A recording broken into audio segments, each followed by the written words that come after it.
Hello, Bubs. We're back with new book Arrivals number 332.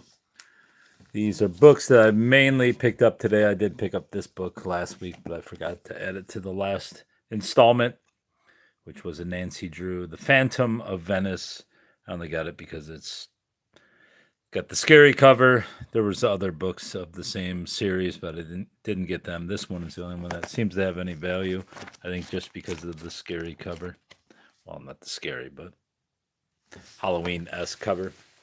All right, on to the book sale, which I didn't get to go to the pre-sale last night because I have to work. Last night was a night I could not miss, but I did find this soon into my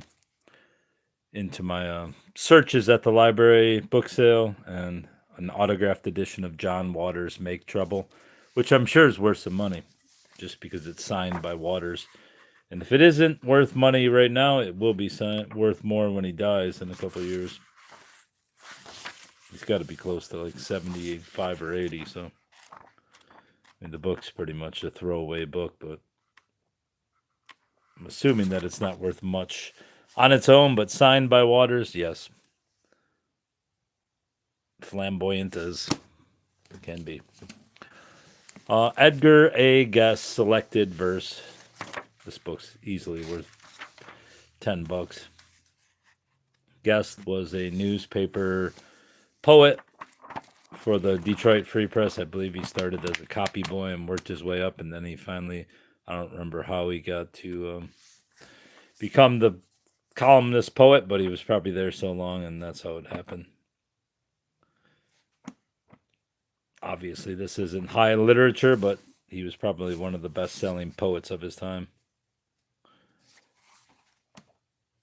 Just folks, we're queer folks here. We'll talk about the weather, the good times we had together. That's the kind of shit you expect. 8 Decisive Books of Antiquity by E. or F.R. Hoare. The Laws of Hammurabi, the Book of the Dead, the Torah, Homer, the Laws of Manu, Confucius, Plato's Republic, Aristotle's Politics. And I knew that once I let the lady at the book sale handle this book, that she would rip off the fragment that was back here, and it would be lost forever. And sure enough, I made the mistake of allowing her to put the books back in. Not that the books worth anything, but had it been, I would have probably raged. But as is, it's not in great shape to begin with, but there you go. Laptop from Hell by Miranda Devine. I've sold this book before, but I don't know if it's worth anything anymore, but it's still worth it just for the humor aspect of it. Miranda Devine 2021. Yeah, I found this copy of this I think a year or two ago and sold it for like $15. So even if I can't sell this one, it'll go with my fucking Hunter Biden biography, or is it autobiography? Whatever it is I have. Bloody Mary's Martyrs, the story of England's terror. That's why they called her Bloody Mary.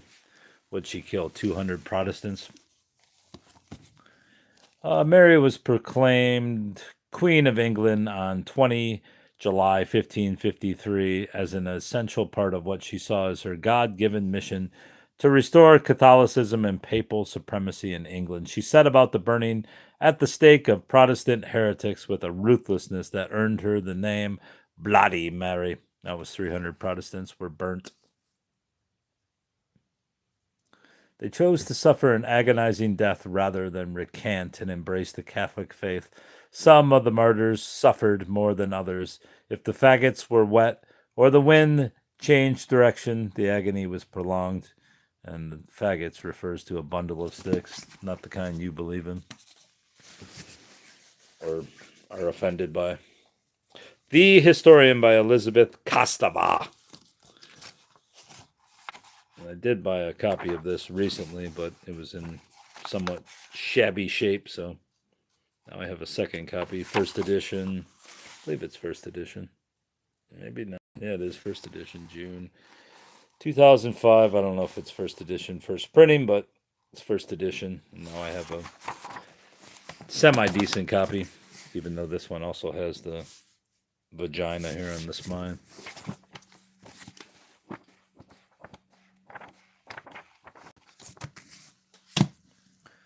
Cultures of Print. Essays in the History of the Book. Big old U sticker on it. How did people in early America understand the authority of print? And how was this authority sustained and contested? These questions are at the heart of this set of path-breaking essays in the history of the book by one of America's leading practitioners in this interdisciplinary field.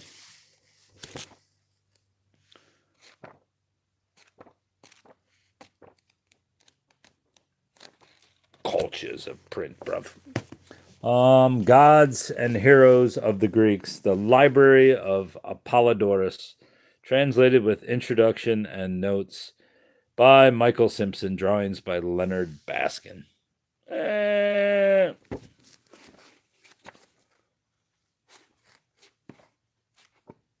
Chapter 5. Did you really have to highlight it, you sons of bitches?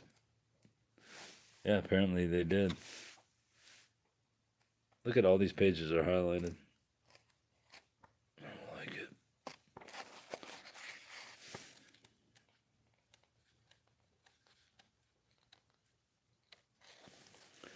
Theogony, the rape of Persephone, the battle of the gods and giants, Prometheus, Jason, the Argonauts, blah, blah, blah. From the Back of the Hearse, a compilation of true short stories by J.D. Holman. There he is, J.D. I was raised in Toppenish, Washington. At an early age, I found a dead body in a suitcase in an alley in a garbage can. That experience may have sealed my fate of becoming a mortician. Following 3 years in the military, I attended the California College of Mortuary Science in Los Angeles, California. I retired after 40 years in the profession, having participated in over 10,000 funerals in California, Utah, and Idaho. I have seen nearly every aspect of death. Also, for several years, I worked in the ambulance service because in the early years, many funeral homes also provided that service, which is true. And I think they provided it in the hopes that they would get the body if the person died. My first experience in dealing with death came when I was 12 years old and in the 6th grade. We know you found it in the Contact the Other Side. 7 methods for afterlife communication.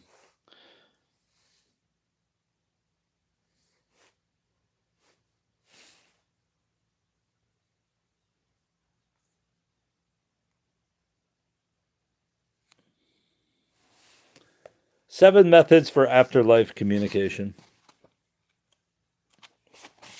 Technology opens the door to the spirit world. Konstantinos, 2001. First steps to making contact, understanding your motives. Are you ready to contact the other side? Like any worthwhile pursuit, the exploration of afterlife communication has its necessary preparations, as I've hinted at it in the introduction, though. The rewards of the pursuit are high. The practice is life-changing. Sure it is. The Sisters of Henry VIII by Maria Perry. Like fucking Joe Patel. The Tumultuous Life of Margaret of Scotland and Mary of France.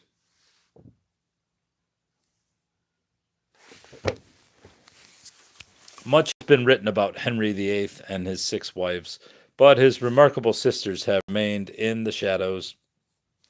This intelligent, groundbreaking work of popular history examines the 2 influential princesses, Margaret and Mary, both of whom became queens while still in adolescence. Family members arranged betrothal of the lovely young Mary to the aging King of France when she was just 18. Her sister Margaret was only 13 when she became the Queen of Scotland. Yet both women later turned away from orchestrated alliances and married again, this time not for diplomacy, but for love. After the King of France died, Mary secretly married the handsome but unsuitable Duke of Suffolk without her brother's permission, risking death for both of them. After Margaret's husband was slaughtered and her children kidnapped by the Duke of Albany's armies, she defied her brother by choosing her own second husband, and their legacies surpassed them. Following Henry's reign, the descendants of Margaret and Mary became key figures in the political feuds that plagued the Tudor dynasty. Murdering mothers. Infanticide in England and New England, 1558 to 1803. Now, this one's really interesting. I mean, I'm sure there was more. I guess newspapers were probably pretty sparse as far as murder went back in the 1500s. In England and America, infanticide has been a crime that will not die. It first appeared in pre-modern times, arising from the struggle for survival against overpopulation and want, but it has persisted in the midst of post-industrial plenty. It is a crime rooted in indifference for infants, which survives in a modern child-centered culture. If the act made economic sense to the isolated, medieval villagers who practiced it, to modern English and American observers, it is a shocking tragedy. Is it? I'm not sure it is. I mean, the abortion mill pumps out 80 to 90,000 deaths in America alone per month. So, I mean, I don't think many people are fucking even hesitant about killing. Kill!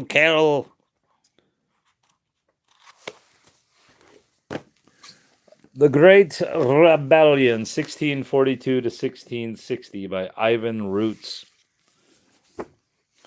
The Great Rebellion, now in its 8th printing with a new introduction and bibliography, has established itself as the leading work on the period. It illustrates in detail the origins and the English Civil War, pays particular attention to the relatively neglected 1650s, and ends with the Restoration settlement of 1660. The emphasis throughout is on political and constitutional matters, and on the interaction of personalities and the interposition of chance. This book, I believe I already have, The Harvest of Sorrow, Soviet Collectivization,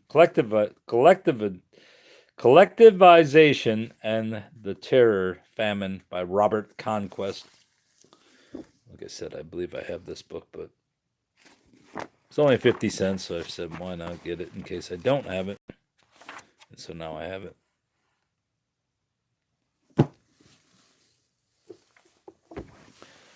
Trophy Kill, the Shall We Dance Murder, the Trial and Revelations of a Psychopathic Killer, by Dan Zupansky. Obsessed with celebrity, his role models, serial killers with Susan Sarandon's stolen necklace, Sidney hatches a diabolical plan to achieve his ultimate fantasy. Is this a fucking novel? No, it says nonfiction true crime. That's why I got it. But it sounds like a novel.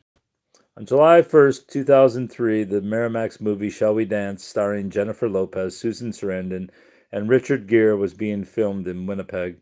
The next day, Sidney Terhoyce walked into a police station claiming that he had awoken from a drunken blackout to discover a man dead in the bathtub, maintaining he had no memory of the killing. Dude, look at this writing. Look how small it is. My God. What are you doing, Bubba?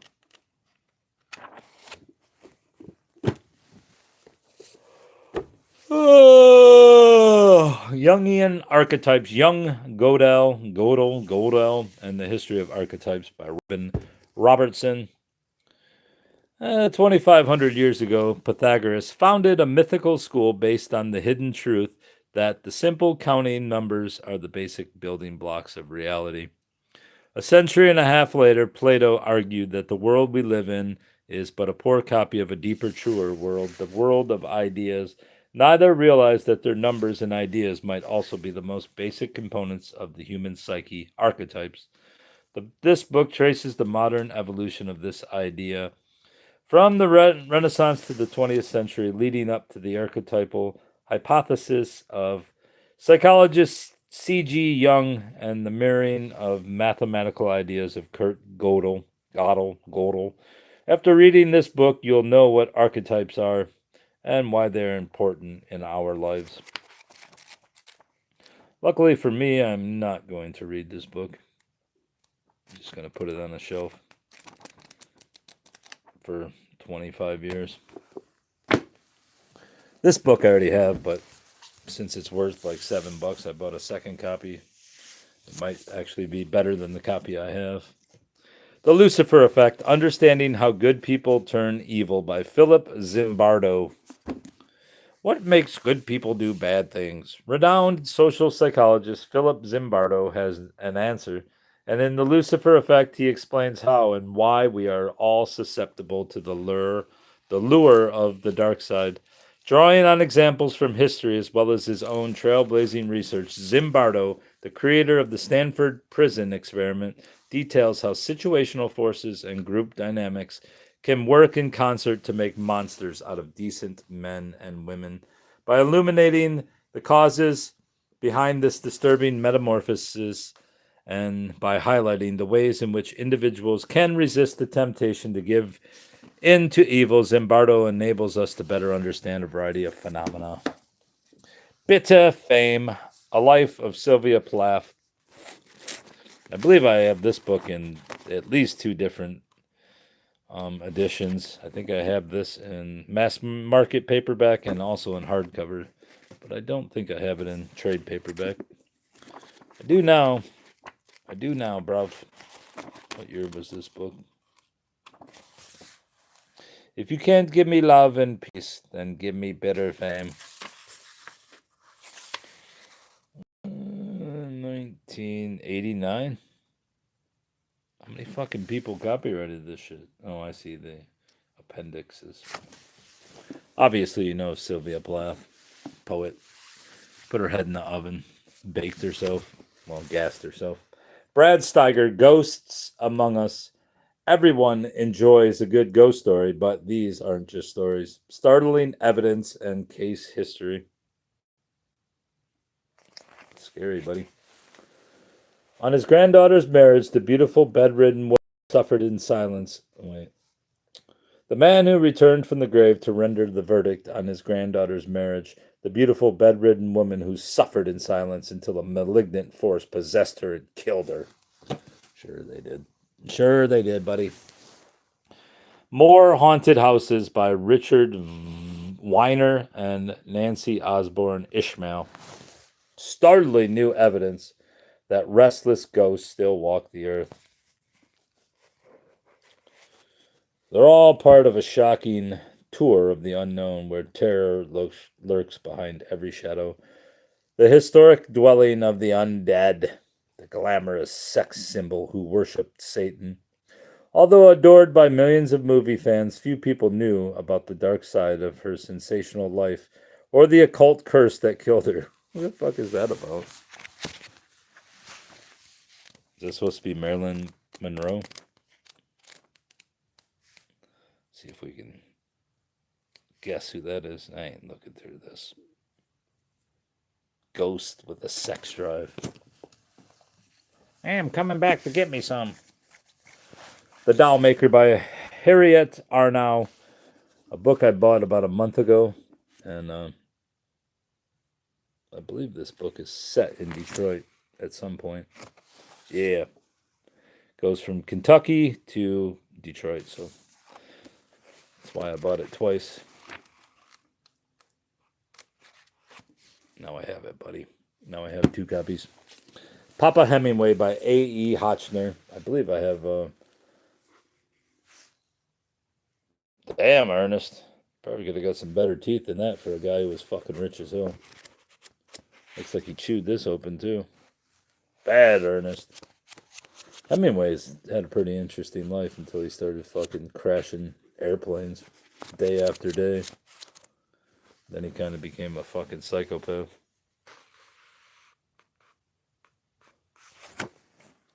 Papa himself would have approved it. Sure he would have. Papa. The best thing about Hemingway is that he had 50 cats at his house in Cuba, so he built a tower so the cats could fucking live in it. Because he was sick of taking them all to bed. So he built them a tower where they could sleep.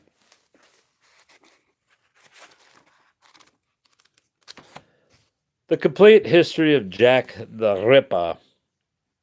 This is indeed the definitive account by Dan Farson, Evening Standard. Philip Sugden. It's quite a symbol there. Robinson, Law and Crime. The publisher's blurb states that this is the most comprehensive and best documented account of the Ripper murders ever written. I can only agree with their assessment. Historian Philip Sugden has produced a meticulously referenced guide to all the material on the Whitechapel crimes available to date. I also believe that I have this book, but I believe my copy is in shambles.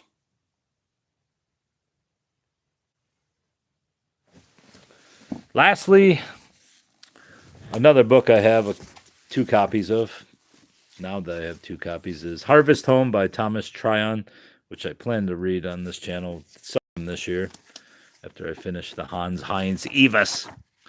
But I also found his other books, The Other, and this one, Lady.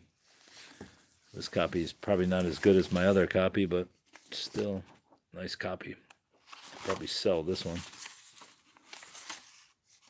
I like the cover. Gives that good Halloween New England feel.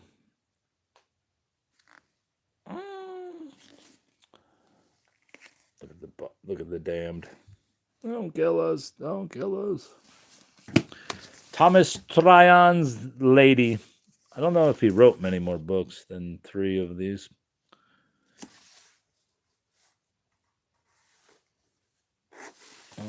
Let's see if he wrote his second novel, Harvest Home. His first was The Other. Is this his last? I think it was, and then all of his sales dried up, and I think he was secretly gay, and then he got AIDS, and then he died. I think that's what happened to this guy. He was a closeted homosexual. At least I believe that's him. I should look it up. Could have swore I read that in some biography of him. He started out as an actor, and then he started writing books. Let's see. Thomas Tryon. Thomas Tryon. American actor and novelist.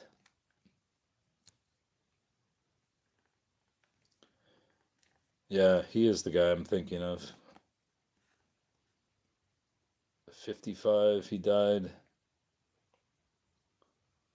So he was an actor until what year? I think the early 70s he was an actor. So he was born in 26, so he lived to 65, so maybe I'm conflating his life with somebody else's. But I thought he only disillusioned with acting. Tryon retired from the profession in 1969 and began writing horror and mystery novels. He also moved into film financing. His best known work is The Other, about a boy whose evil twin brother may or may not be responsible, blah, blah, blah. Other books include Crowned Heads, so he does have a novella. Let's see how many books he wrote then. Film, where's his books? Bibliography. Oh, he has a bunch of novels. Well, fuck. I thought I had all 3. So he didn't die. Maybe, did he die of AIDS or no? I might be conflating 2 different authors.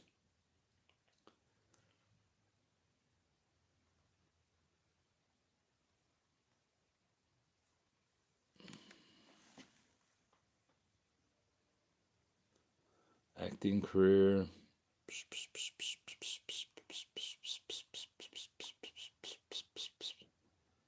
Maybe I think I am conflating his life with somebody else's.